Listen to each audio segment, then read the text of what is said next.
बिहार में जातिगत जनगणना का पहला दौर कल शुरू हो रहा है। पहले चरण में आवासीय मकानों पर नंबर डाले जाएंगे। मुख्यमंत्री नीतीश कुमार ने अपनी समाधान यात्रा के दौरान आज शिवहर में कहा कि इस जनगणना के दौरान केवल जातियों की जनगणना नहीं बल्कि राज्य के हर परिवार के बारे में पूरी जानकारी मिलेगी। उससे देश के विकास और समाज के उत्थान में बहुत फायदा मिलेगा। उन्होंने बताया कि कर्मचारियों की ट्रेनिंग पूरी हो चुकी है और सामान्य प्रशासनिक विभाग को जिम्मेदारी दी गई है। जातियों की गिनती का काम 2 चरणों में पूरा होगा। नीतीश सरकार लंबे समय से जातिगत जनगणना की मांग कर रही थी।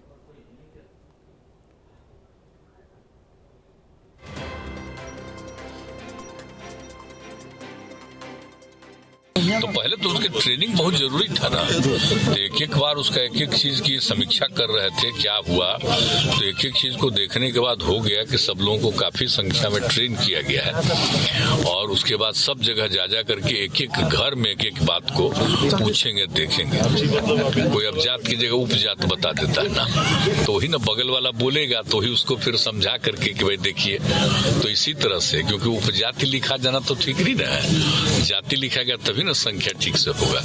तो इस तरह से एक चीज सबको समझाए हैं और लोग पूरा ट्रेनिंग करके अब वो करने जा रहे हैं और जल्दी से जल्दी वो हो जाएगा और बहुत अच्छा होगा। एकदम हमने कहा कि एकदम बिल्कुल करना है। और मान लीजिए कि यहाँ नहीं है और बाहर रह रहा है तो बाहर वाले के साथ भी एक कम्युनिकेशन ठीक से होना चाहिए ताकि सही मायने में संख्या की गिनती हो जाएगी तो ठीक रहेगा ना।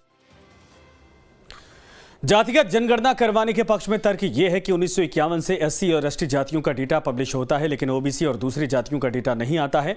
इससे ओबीसी की सही आबादी का अनुमान लगाना मुश्किल होता है। 1990 में केंद्र की तब की बीपी सिंह की सरकार ने दूसरा पिछड़ा वर्ग आयोग की सिफारिश को लागू किया था। इसे मंडल आयोग के नाम से जानते हैं और इसने 1931 की जनगणना के आधार पर देश में ओबीसी की 52% आबादी होने का अनुमान लगाया गया था। इससे मंडल आयोग की सिफारिश के आधार पर ही ओबीसी को 27% आरक्षण दिया जाता है।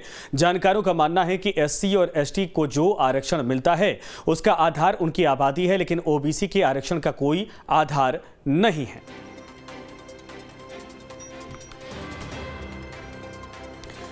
केंद्र सरकार जातिगत जनगणना के समर्थन में नहीं है। पिछले साल फरवरी में लोकसभा में जातिगत जनगणना को लेकर सवाल किया गया था। इसके जवाब में गृह राज्य मंत्री नित्यानंद राय ने बताया था कि संविधान के मुताबिक सिर्फ अनुसूचित जाति और अनुसूचित जनजाति की ही जनगणना हो सकती है।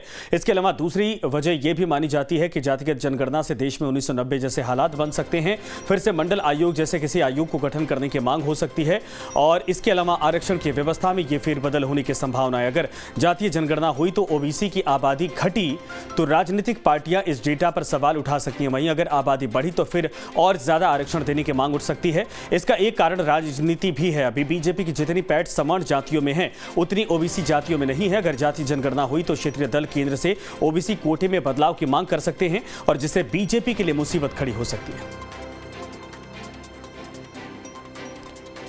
तो 1990 के दशक में मंडल आयोग के बाद जिन क्षेत्रीय पार्टियों का उदय हुआ उनमें लालू प्रसाद यादव की आरजेडी से लेकर नीतीश कुमार की जेडीयू तक शामिल है। बिहार की राजनीति ओबीसी के इर्द गिर्द सिमटी हुई है, घूमती अभी भी है। बीजेपी से लेकर तमाम पार्टियां ओबीसी को ध्यान में रखकर अपनी सियासत करती हैं और ओबीसी वर्ग को लगता है कि उनका दायरा बढ़ा है। ऐसे में अगर जातिगत जनगणना होती है तो आरक्षण की 50% की सीमा टूट सकती है, जिसका फायदा उन्हें मिलेगा। ऐसे में बिहार के सियासी समीकरण को ध्यान में रखते हुए जातिगत जनगणना की मांग लंबे समय से की जा रही थी। शायद यही वजह है कि केंद्र में बीजेपी जातिगत जनगणना का भले ही विरोध कर रही हो, लेकिन बिहार में वो समर्थन में फिलहाल खड़ी दिख रही है।